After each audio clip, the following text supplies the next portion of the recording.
June 6th, 1944. 156,000 men storm the beaches of Normandy. Bullets shred the air. Bodies fall into blood-stained surf. Within hours, thousands are dead or dying. This is the largest amphibious invasion in human history, and it is hanging by a thread. But here is what they do not tell you in history class. The army that saved D-Day never fired a single shot, because it did not exist. You heard that right. The most critical military force in the entire European theater of World War II was made of rubber tanks, wooden airplanes, and lies. And for 40 years, this secret was buried so deep that the men who pulled it off could not even tell their own families what they had done. So let me ask you something. How do you convince the most powerful military machine in history to defend 200 miles of the wrong coastline? How do you make Adolf Hitler look at the right answer and choose the wrong one? And how do you do all of that with props that would not fool a child up close, but somehow fooled an empire from the sky? The answer is not what you think. Because this is not a story about tanks or guns or brave soldiers charging up a beach. This is a story about artists, sound engineers, theater kids, spies who never held a weapon, and one dead body that changed the entire war. And if you think Normandy was won because of courage alone, you are missing the most important 48 hours in modern history. Because Germany did not lose Normandy because it lacked firepower. Germany lost because it waited for an invasion that was never coming. And that hesitation, that split second of doubt planted by a lie so big it took thousands of people to tell, gave the Allies just enough time to crack open Fortress Europe. But here is the part that will keep you up at night. What if I told you Hitler actually guessed correctly? What if I told you that months before D-Day, Hitler looked at a map and said the words, "They are coming to Normandy," and yet, when the day came, he still held back his best divisions. He still waited. He still hesitated. So the question is not whether the deception worked. The question is, why a man who predicted the truth still fell for the lie? And that is what we are unpacking today. Not just the mechanics of the greatest military deception ever pulled off, but the psychology behind it, the human cost of it, and the terrifying realization that the same playbook is being used right now, in wars you are watching unfold on your phone. Right now, we are going deep. I am talking about the ghost army that fooled the Nazis, the double agents who played both sides and lived to collect medals from enemies who wanted them dead. The corpse dressed as a British officer, carrying fake battle plans, floating in the Mediterranean. The sound recordings of 500 tanks that did not exist, blasted through the woods of France to make German scouts hear an army that was not there. And we are going to talk about the darkest part. The part they do not put in the movies. The soldiers who were sacrificed so the secret would hold. The towns that were left to burn so the enemy would not know we had cracked their code. The impossible choices that won the war but haunt the history books. Stay with me until the end, because the payoff is not just about World War II. It is about how information warfare works, how perception beats reality, and how 48 hours of confusion can rewrite the fate of the world. This is not just history. This is the blueprint. Now, before we go any further, let me just say, if this is your first time here at World War II Uncovered, welcome. This is where we tell the stories the textbooks skip, the weird ones, the dark ones, the ones that make you question everything you thought you knew. If that sounds like your kind of thing, go ahead and hit that subscribe button and turn on notifications, because we go deep every single week. And if you have been here before, you know what is coming. So let us get into it. Here is what you need to understand. Normandy was fragile. I mean dangerously, terrifyingly fragile. The whole operation was a gamble that could have collapsed in hours if Germany had responded with full force at the right moment. Allied commanders knew this. They knew that if Hitler sent his panzer divisions, his armored killing machines, charging toward those beaches in the first 48 hours, the invasion would shatter. Tens of thousands of men would die. The war in Europe could drag on for years, maybe forever. So the Allies needed to buy time, not days, not weeks, just hours. Enough time for the men on those beaches to dig in, to push inland, to establish a foothold strong enough that it could not be thrown back into the sea. And that meant they needed to do something almost impossible. They needed to make Germany believe that Normandy was a diversion, a fake-out, a trick to pull German forces away from the real invasion, which would come later, somewhere else. But where? Pas de Calais, the narrowest point between Britain and France. 21 miles of open water. It made perfect sense. Shorter distance, easier logistics. Fighter planes could cover the crossing. Any general with a map would bet on Calais. And that is exactly what the Allies were counting on. Because if you were sitting in a bunker in Berlin, staring at intelligence reports, trying to guess where 150,000 men were going to land, what would convince you? Would it be one piece of evidence?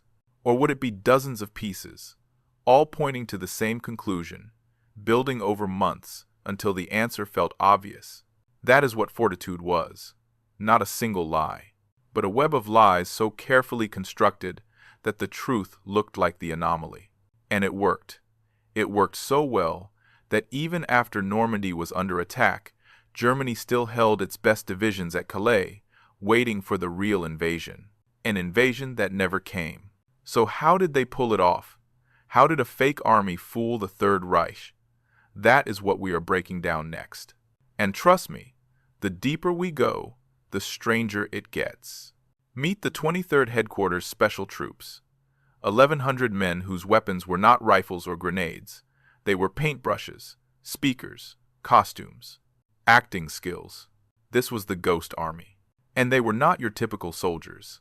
The military recruited them from art schools, from Hollywood studios, from radio stations and theater companies, fashion designers who knew how to fake a uniform, sound technicians who understood acoustics, set designers who could build something that looked real from a distance but would fall apart if you touched it. These were not warriors, they were performers, and their mission was to stage the most important show in military history. Here is how it worked. They had inflatable tanks. Real ones weighed 30 tons. These weighed maybe 100 pounds. You could inflate one in 15 minutes with an air compressor.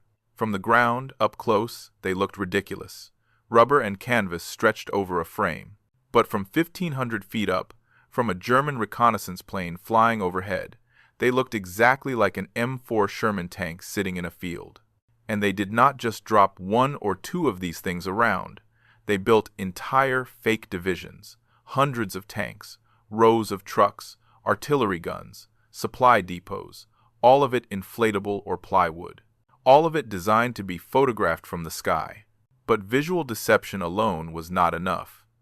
Because if you have eyes on the ground, scouts and spies watching troop movements, they are going to notice that your tanks are not making any noise, that nobody is driving them, that there is no exhaust, no engine rumble, no radio chatter. So they created sonic deception. The Ghost Army recorded the sounds of real military operations, the grinding of tank treads, the rumble of 500 engines idling, trucks moving in convoy, all of it captured on massive sound effects records. Then they mounted speakers on the back of vehicles, drove them into the woods near the front lines, and blasted those recordings at ear-splitting volume.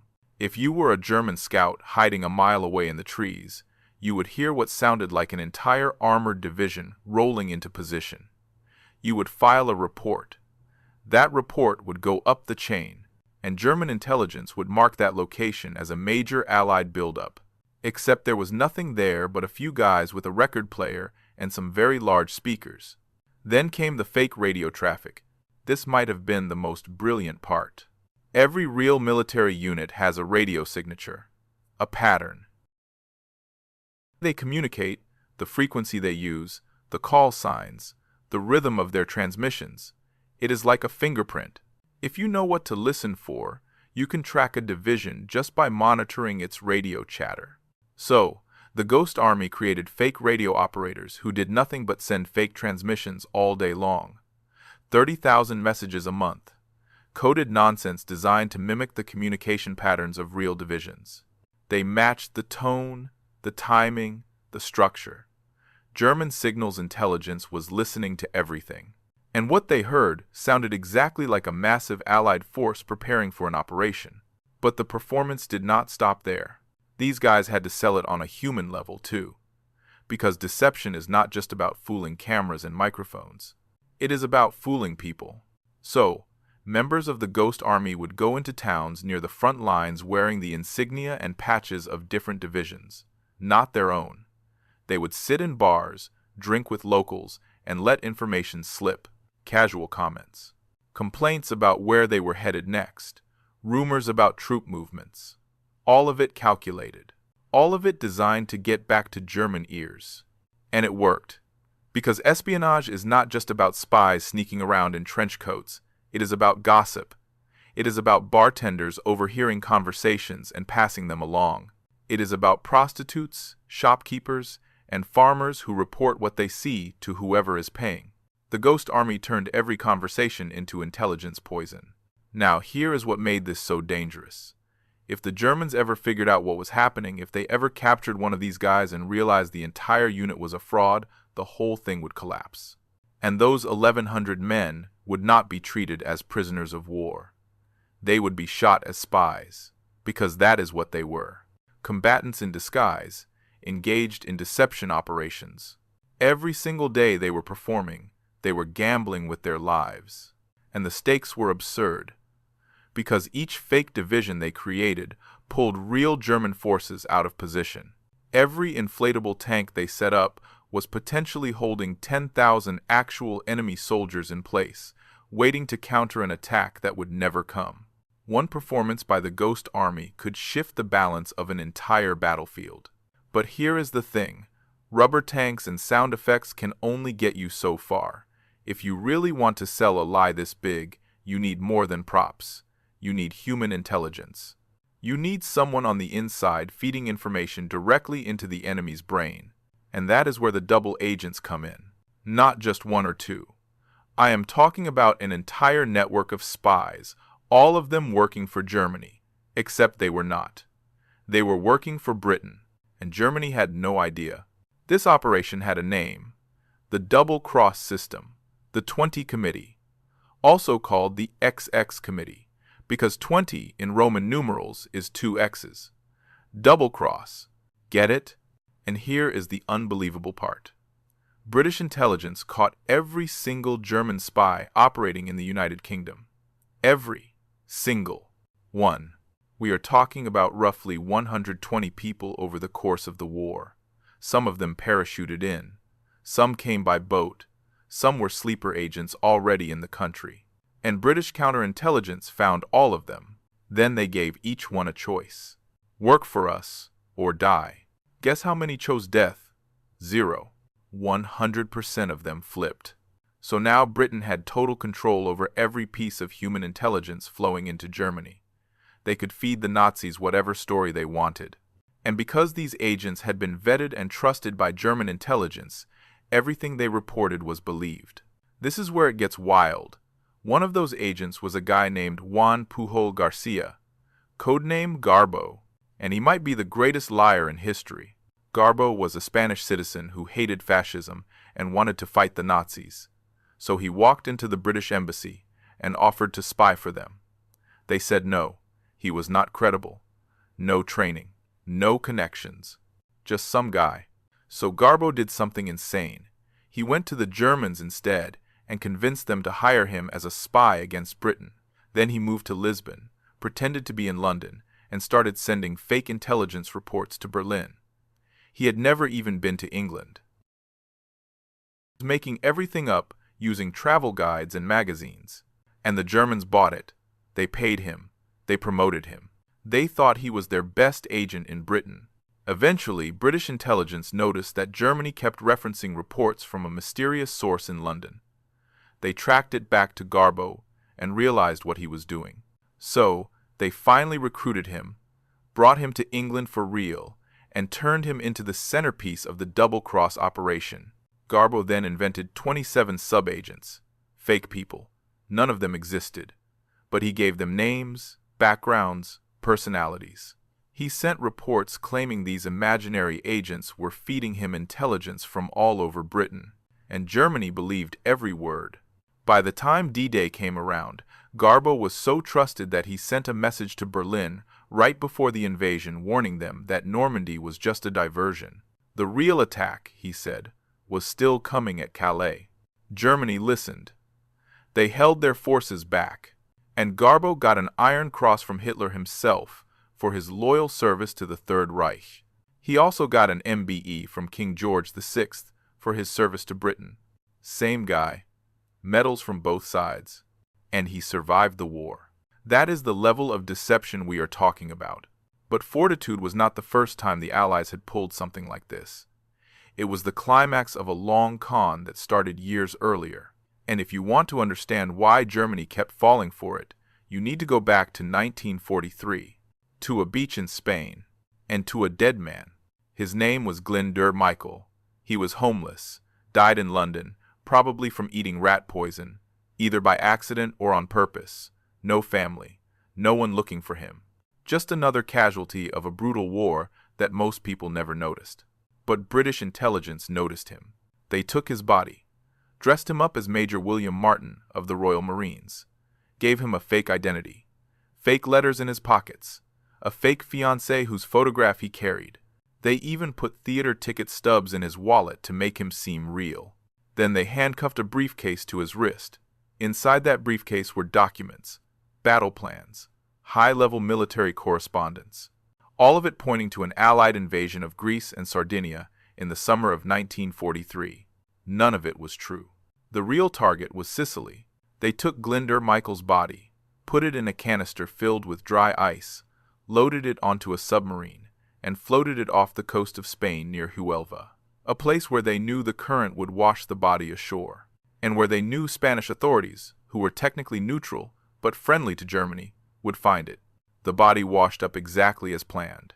Spanish officials recovered it, opened the briefcase, read the documents, and just as expected, they passed copies to German intelligence. Germany took the bait. They moved troops to Greece, reinforced Sardinia, left Sicily vulnerable. When the Allies invaded Sicily in July of 1943, it was easier than it should have been. Lighter resistance, fewer casualties. A faster victory. All because of a corpse. The operation had a name, Mincemeat, as in, the British fed the Germans mincemeat, and they swallowed it whole. Now, here is the thing that nobody talks about. Glenn W. Michael had no say in this. He was dead, yes, but he was also a person, a human being whose body was used as a prop in a military operation without any consent from anyone who knew him, because no one knew him. He died alone. And then his death was staged to look like something it was not. For 50 years, the British government did not even tell anyone his real name. He was just called Major Martin in all the official records. It was not until 1996 that historians confirmed his identity. 5 decades of being a ghost twice over. And yeah, you could argue he saved thousands of lives, maybe tens of thousands. The Sicily invasion went smoother because of that briefcase. But it still sits wrong, does it not? Using a man's body like that. No funeral, no recognition, just a tool. War is full of these moments.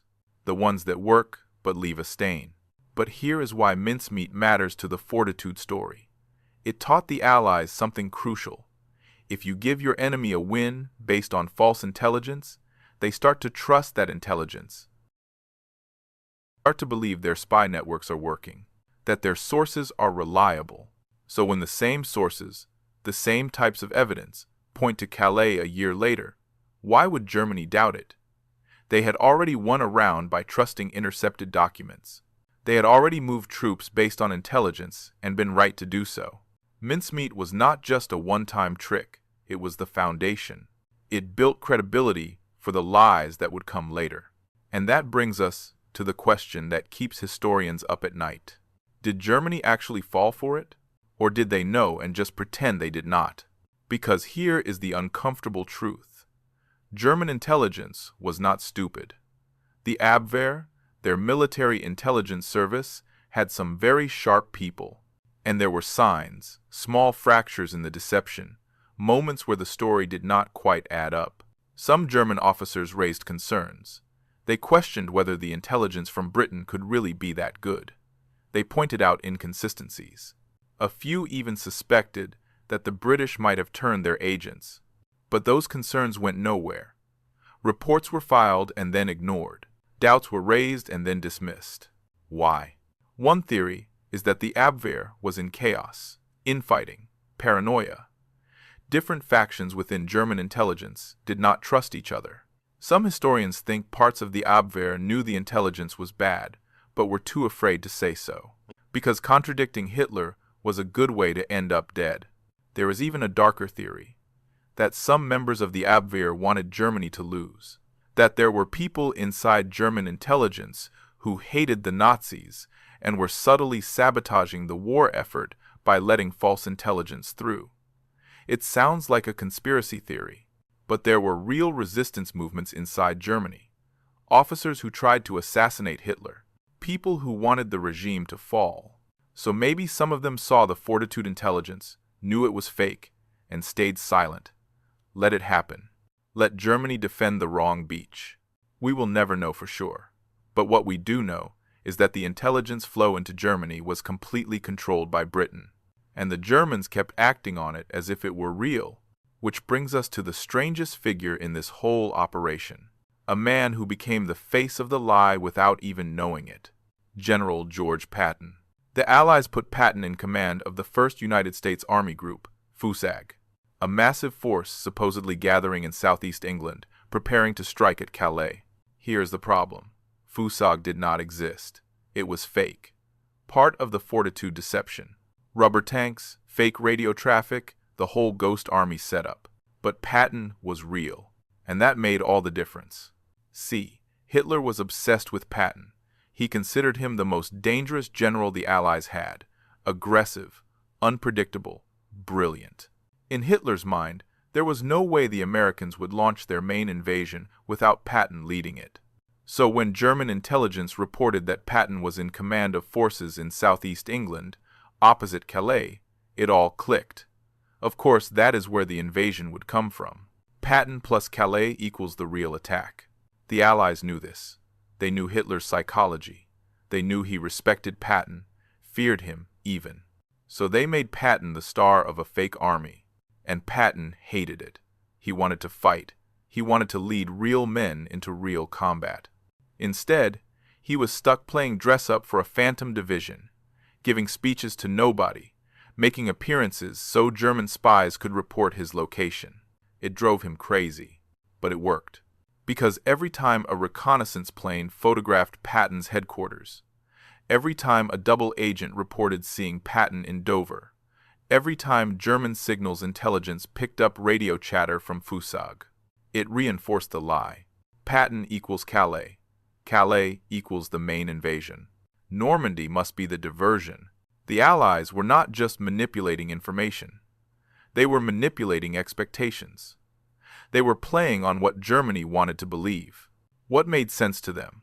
And that is the scariest part of this whole thing. The lie worked because it did not feel like a lie. It felt logical, obvious even. The shortest route across the channel, the best general leading the attack. Intelligence from multiple trusted sources, all saying the same thing. How do you doubt that? How do you look at all that evidence and say, no, I think they are lying?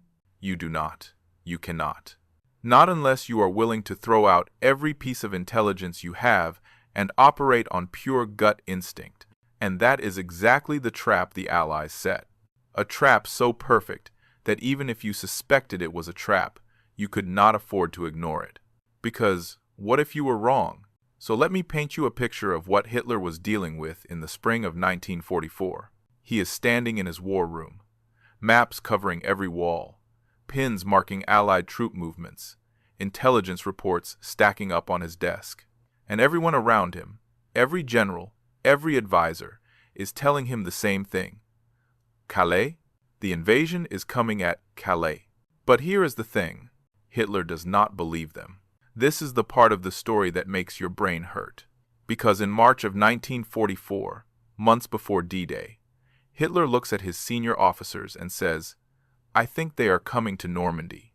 He said it, out loud, on record. He had this weird instinct about it, called it intuition. He believed he had a sixth sense for military strategy, that he could see things his generals could not. And in this case, his gut was screaming at him that Normandy was the real target.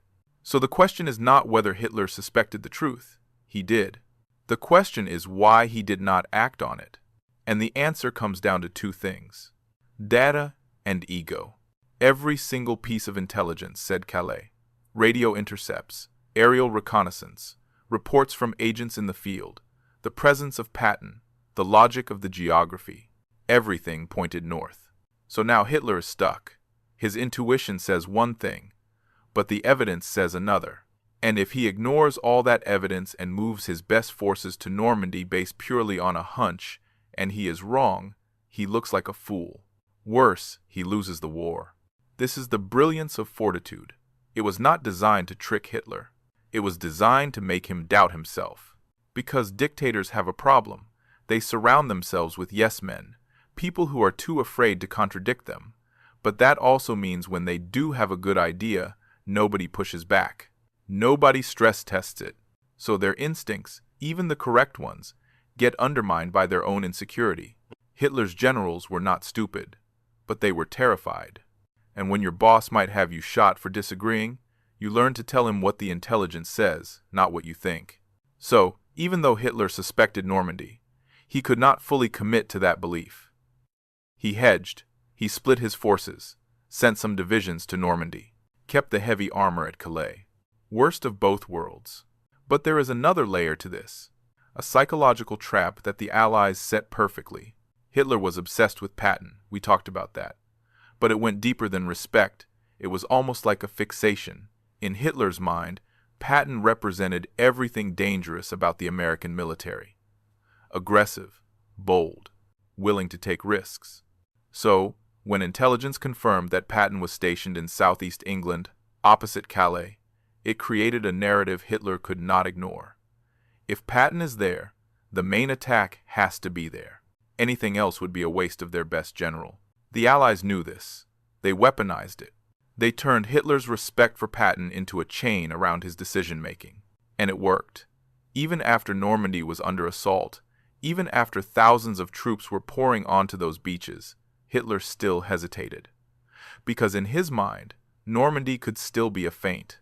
The real blow, the Patton-led hammer strike, could still be coming at Calais. So he held back the panzers. The 15th Army sat at Calais, waiting, watching, ready to repel an invasion that was never going to happen. Now, if you are enjoying this and you want more deep dives into the battles and strategies that changed history, do me a favor and hit that subscribe button. Seriously. We put out videos like this every week, and YouTube's algorithm is weird. It helps us out a ton when you subscribe and turn on notifications. Plus, drop a comment and let me know what you think.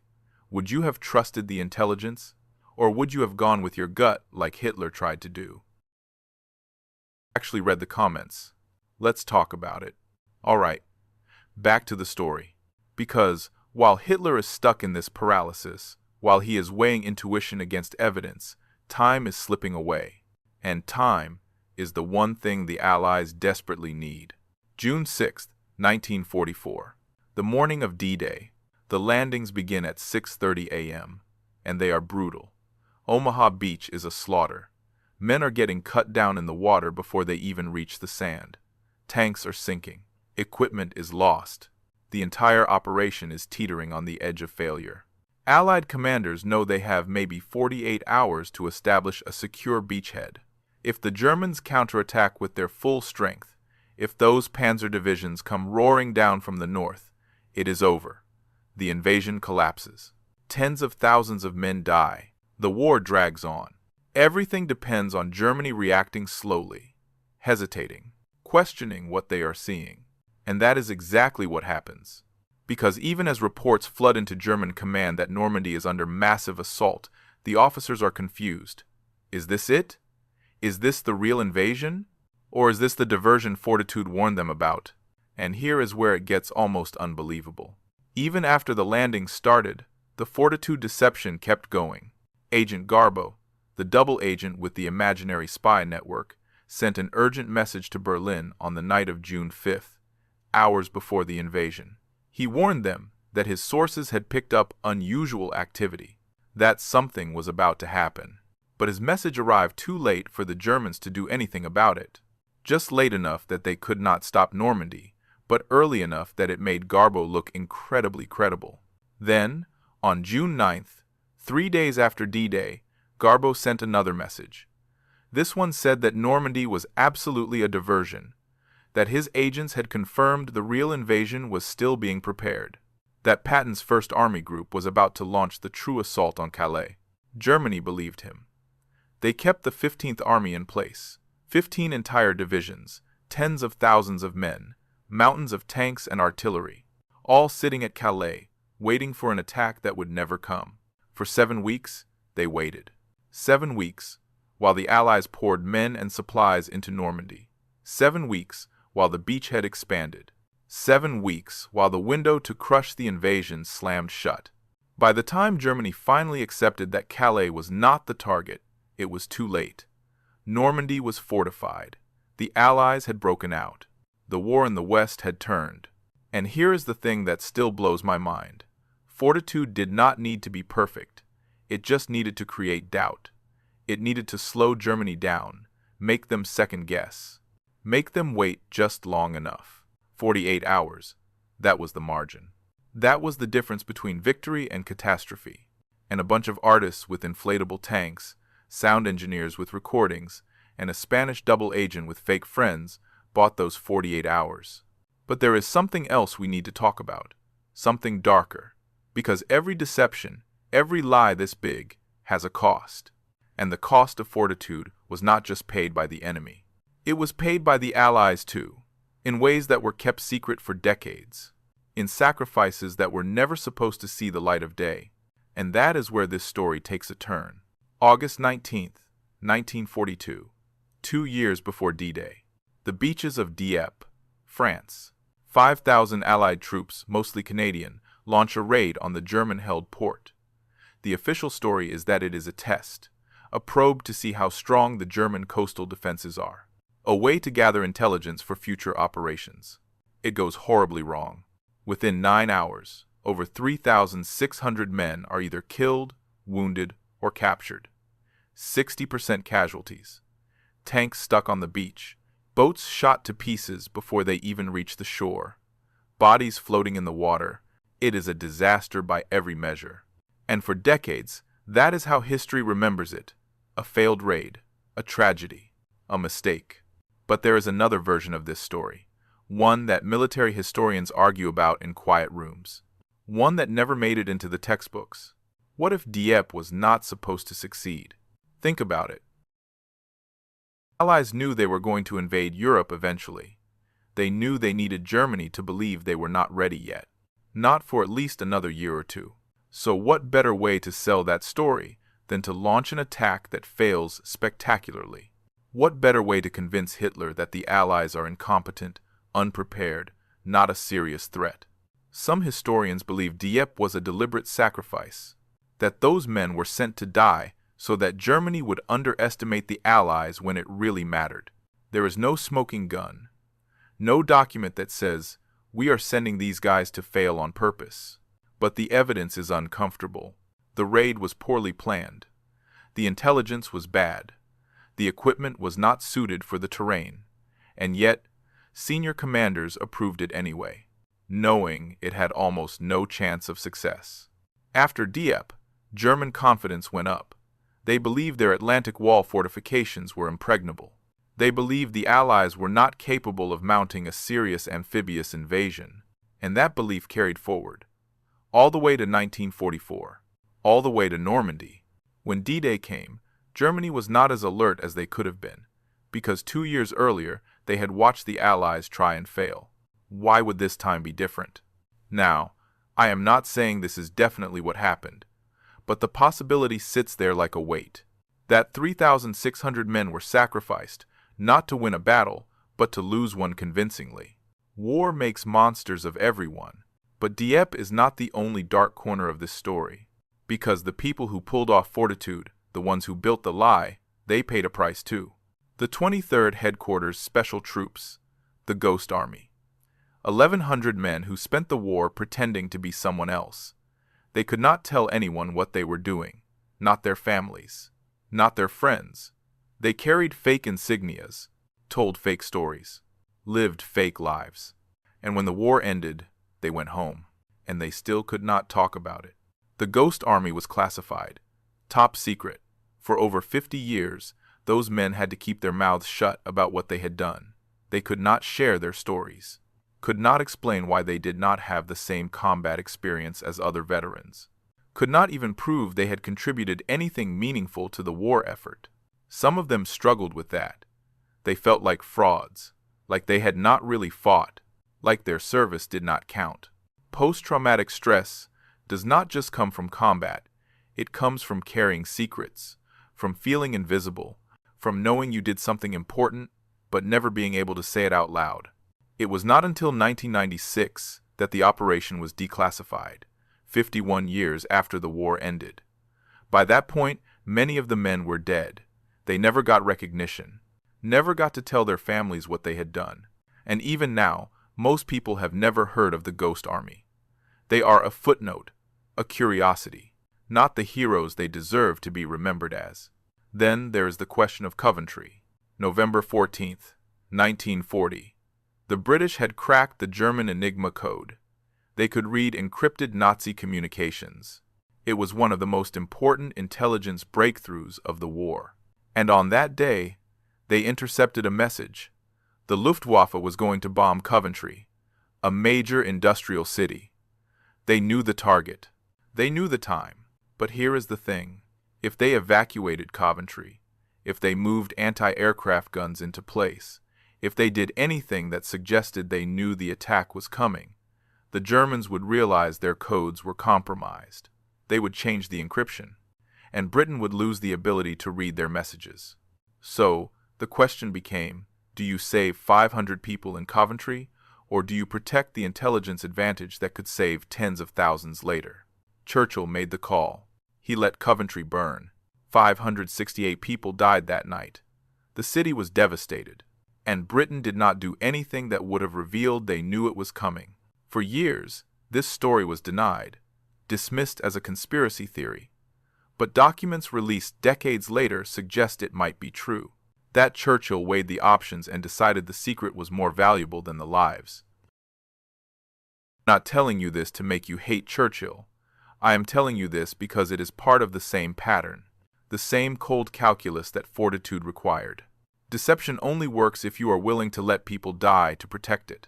And that brings us to the man who carried the heaviest burden of all, the one person who had to know everything, who had to approve every lie, who had to live with every consequence.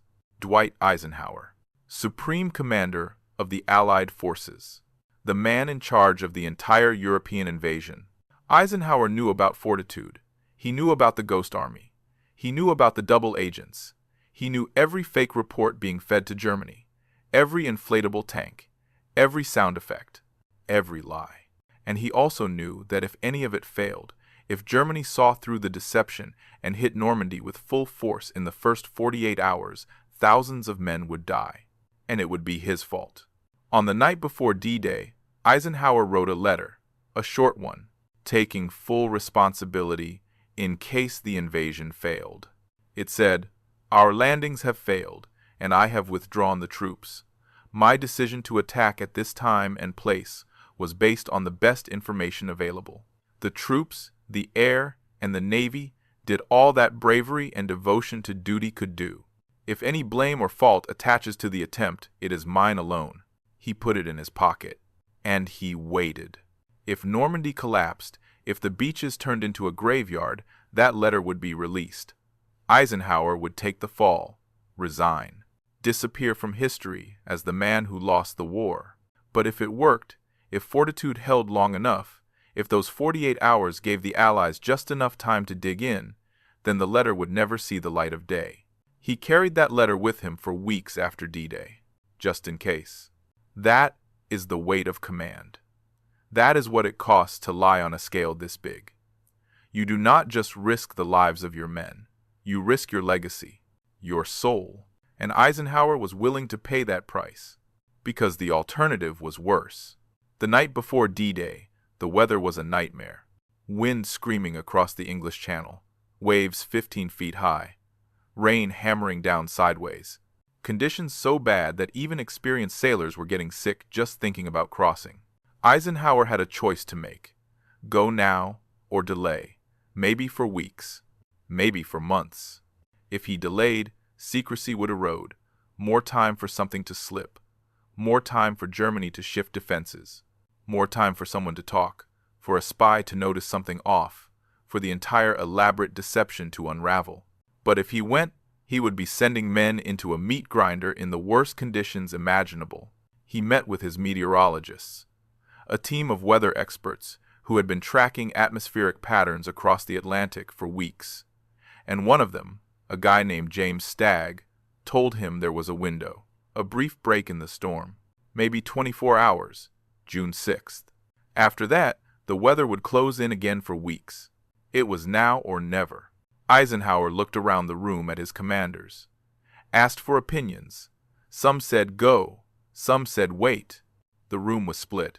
And then Eisenhower said 5 words. Okay, we will go. That was it. No grand speech, no drama. Just a decision that would determine the fate of millions. But here is what makes this moment even more insane. The Germans were watching the same weather, and they made the opposite call. Erwin Rommel, the Desert Fox, one of Germany's best generals, was in charge of defending the Atlantic coast. And on June 5th, he looked at the storm and decided there was no way the Allies would invade in conditions like this. So he left, went back to Germany to celebrate his wife's birthday, just hopped in a car and drove away from the most critical defensive position in the entire European theater. He was not the only one. Other high-ranking officers were away from their posts. Some were at a war game exercise. Some were on leave. The entire command structure was fragmented. And Hitler? Hitler was asleep. When the first reports came in that Normandy was under attack, his staff did not wake him. They were too afraid, because Hitler had a rule. Do not disturb him in the morning. He needed his rest. And nobody wanted to be the guy who woke the Führer for what might turn out to be a false alarm.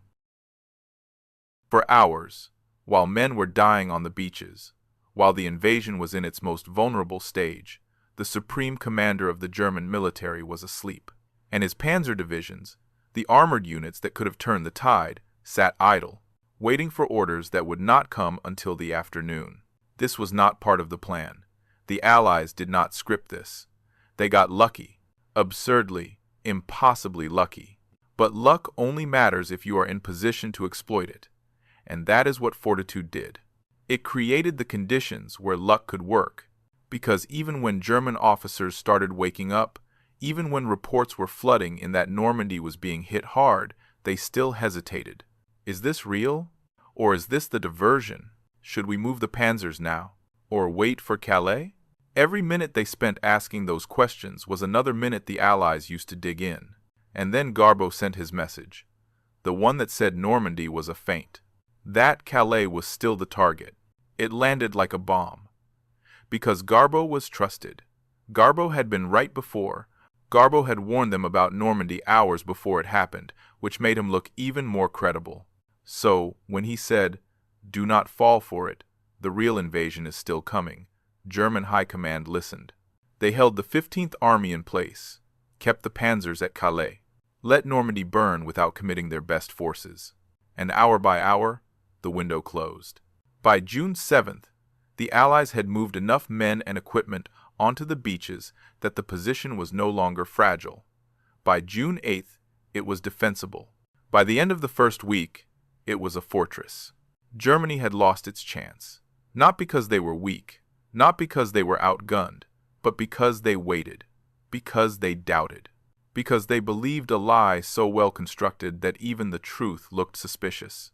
Now let me tell you about the 48-hour rule, because this is something military planners obsess over. In any amphibious invasion, the first 48 hours are everything. That is when you are most vulnerable, when your supply lines are thinnest, when your forces are disorganized, when a strong, fast counterattack can shatter the whole operation. After 48 hours, if you have secured the beachhead, your chances of success skyrocket. Because you have momentum, you have reinforcements coming in, you have time to organize. The Allies knew this. They knew that if they could survive the first 2 days, they would win. And Fortitude bought them those 2 days. Not through firepower, not through superior tactics, but through hesitation, through doubt, through making the enemy question what they were seeing, even as it unfolded in front of them. That is the power of information warfare. You do not need to destroy the enemy. You just need to slow them down, confuse them, make them second-guess long enough that the moment passes. And by the time they figure out they have been tricked, it is too late. But there is one more thing we need to talk about. One more element of this story that makes it even stranger. Fortitude did not end on D-Day. The deception kept running. For weeks. Even after Normandy was obviously the main invasion. Even after the Allies were pushing inland. Because the goal was not just to protect the initial landing. It was to keep German reinforcements away for as long as possible. So the Ghost Army kept performing. Kept setting up fake divisions. Kept moving inflatable tanks from place to place, making it look like the Allies were preparing for secondary invasions up and down the coast. And Germany kept falling for it. They redirected resources, held units in reserve, spread their defenses thin, trying to guard against threats that did not exist. Some estimates say Fortitude kept the equivalent of 20 divisions tied up in the wrong places for months. 20 divisions that could have been thrown at the Normandy front. That could have made the breakout from the beaches far bloodier. That could have prolonged the war. Instead, they sat, waiting for ghosts. There is a term for this in intelligence work. Strategic paralysis. When you flood the enemy with so much conflicting information that they cannot make a decision, they freeze. They wait for clarity that never comes. Fortitude was not just a lie. It was a cascade of lies, each one reinforcing the last, each one making it harder for Germany to act decisively. And the scary part? This playbook is still in use today. Every modern military studies Fortitude, because the principles still work. You do not need rubber tanks anymore. You have deep fakes, fake social media accounts, misinformation campaigns, cyber warfare that makes the enemy question what their own sensors are telling them. The technology changes, but the psychology does not. Make your enemy doubt what they see, slow them down, buy yourself time, and time, in war, is everything. Fortitude proved that, and the world has been running variations of it ever since. February 24th, 2022. Russia invades Ukraine. Within hours, reports start circulating. Ukrainian President Volodymyr Zelensky has fled the country. He is in Poland. No, he is in a bunker. No, he has been evacuated to a secure location in the West. Then a video surfaces. Zelensky, standing in the streets of Kyiv, flanked by his cabinet, speaking directly to camera. We are all here. Our soldiers are here. Our citizens are here. We are all here defending our independence, our country, and it will stay this way. It goes viral instantly. Millions of views. The message is clear. Ukraine is not running. The leadership is staying. The fight is real. But here is the thing. Within days, another video appears. A deepfake, a digitally manipulated clip showing Zelensky telling Ukrainian soldiers to surrender, to lay down their weapons, to stop resisting. It is crude. Experts can tell it is fake within seconds. The lighting is off. The voice does not quite match. The facial movements are slightly wrong. But it spreads anyway, gets shared on Telegram, on Twitter, on obscure forums. And for a brief moment, there is confusion. Did he say that? Is that real? Ukrainian officials have to debunk it, have to explain that it is a forgery, have to reassure people that their president is not telling them to give up. And in that confusion, in those few hours of doubt, you see the ghost of Fortitude, because the goal is not to make people believe the lie. The goal is to make them unsure of the truth. You do not need a perfect deepfake. You just need one good enough to create hesitation, to slow down decision-making, to make people question what they are seeing. This is the modern battlefield, not tanks rolling across fields, but information moving at the speed of light, narratives colliding, reality becoming negotiable. And the playbook? It is the same one from 1944. Flood the zone with conflicting information. Make the enemy doubt their intelligence. Create just enough chaos that they hesitate at the critical moment. Russia has been doing this for years. Hybrid warfare, they call it. Military action combined with cyber attacks, propaganda, and strategic misinformation. During the annexation of Crimea in 2014, Russian forces showed up without insignia, unmarked uniforms, no identification, just soldiers who were clearly Russian, but technically deniable. They called them little green men. And for days, the international community argued about who they were. Were they Russian military, local militias, volunteers? By the time everyone agreed they were Russian troops, Crimea was already occupied. Hesitation, confusion, delay. The same tools that saved D-Day are now being used to destabilize democracies. But it is not just Russia. China has entire divisions dedicated to information warfare, manipulating social media, spreading conspiracy theories, creating fake accounts that look like real people, real activists, real movements. The United States does it too. Cyber command, psychological operations. Every major military power has units that do nothing but mess with perception. We are all running our own versions of the Ghost Army now. Except the tanks are not inflatable. They are tweets, memes, viral videos, bots that amplify certain messages and bury others. And the scariest part? Most people do not even realize it is happening. You scroll through your feed, see a news story, get outraged or inspired or scared, share it, move on. But how do you know it is real? How do you know it was not designed to make you feel that way? To push you in a certain direction?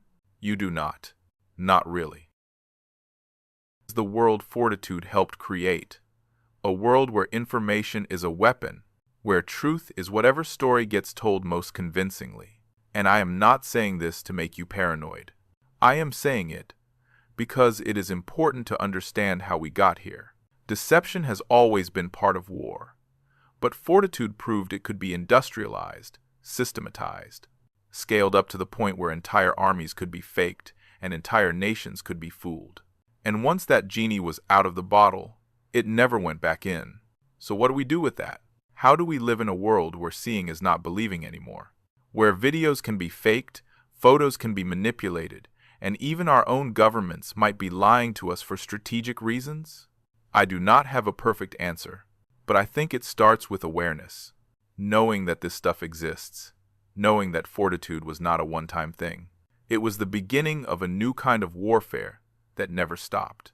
Every time you see a piece of information that seems designed to make you angry, ask yourself, who benefits from me being angry right now? Every time a story feels too perfect, too convenient, too aligned with a particular narrative, ask yourself, is this the whole truth, or is this someone's version of the truth? Because the lesson of Fortitude is not just that deception works, it is that deception works best when people do not realize they are being deceived. The Ghost Army succeeded because the Germans never suspected rubber tanks could fool them. They believed their intelligence was good. They trusted their sources, and that trust was weaponized against them. We are all vulnerable to the same thing. Trusting the wrong sources, believing information because it confirms what we already think, getting manipulated because we do not realize the game is being played. But here is the other side of it, the reason Fortitude matters, the reason it is worth studying and remembering. It also shows what is possible when people work together toward a common goal. 1,100 artists, engineers, and actors pulling off a deception that saved thousands of lives. Double agents risking execution to feed false information, an entire intelligence apparatus coordinating across nations to sell a single story. That level of coordination, that commitment to a shared mission, it is rare, and it is powerful. Imagine if we could apply that same energy, that same creativity, that same willingness to collaborate, to solving problems that do not involve tricking enemies. Climate change, disease, poverty, misinformation itself. The tools that won World War II, the ability to coordinate complex operations, to think strategically, to outmaneuver opposition, those tools still exist. The question is what we choose to do with them. So here is where I leave you. Operation Fortitude bought 48 hours. 48 hours that changed history, not because of firepower, not because of superior numbers, but because of information, strategy, the willingness to make an enemy doubt what they thought they knew. And that principle, that understanding that time and perception matter more than brute force, that is still true. In VAR, in politics, in life, you do not always win by hitting harder. Sometimes you win by making the other side hesitate, by controlling the story they believe about you, by buying just enough time to get into position.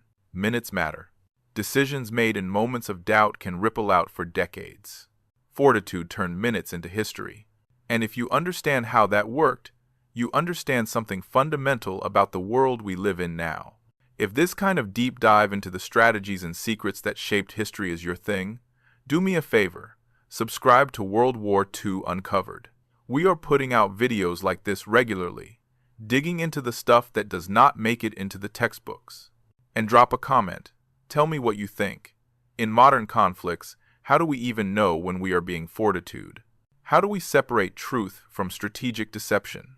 I will link all the sources in the description and pin them in the comments.